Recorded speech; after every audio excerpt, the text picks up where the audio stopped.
Après des contrôles en mai 2018, l'Agence de sûreté nucléaire a pointé du doigt des failles dans la sécurité de la centrale nucléaire de Gravelines, comme le montre cette vidéo publiée le 5 novembre. L'état général, il est surprenant quoi, de premier abord. En fait, il y a des corrosions qui sont vraiment actives, avancées, et ça n'a pas l'air de les choquer. Et moi, ça m'étonne que ça les choque pas. Enfin, voilà. Si ça casse, la tuyauterie sec, elle casse, et ça vient inonder les galeries tout de suite.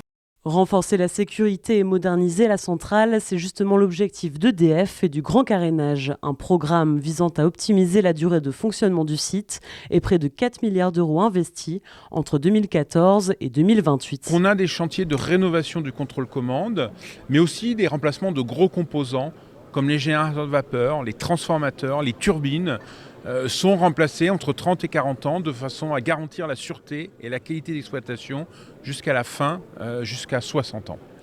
C'est aussi des modifications, l'amélioration permanente du niveau de sûreté, en particulier pour intégrer le retour d'expérience de l'événement Fukushima. Et enfin, je terminerai par quelque chose de très visuel. C'est une digue qui sera construite autour de la centrale pour améliorer la robustesse face aux inondations, face à l'augmentation du niveau de la mer. Des milliards d'euros investis dont bénéficient aussi les entreprises de la région, ce dont Bertrand Ringot, maire de Gravelines, se félicite.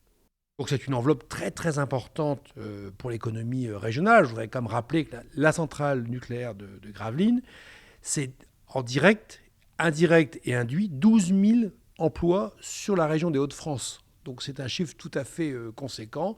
Donc c'est des entreprises qui travaillent sur place, c'est de la qualification, c'est de la consommation. Donc c'est une valeur ajoutée très importante pour l'économie régionale en Hauts-de-France.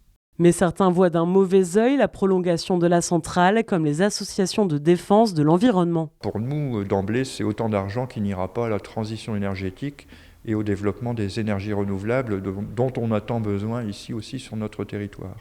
On parle parfois, nous, d'acharnement thérapeutique.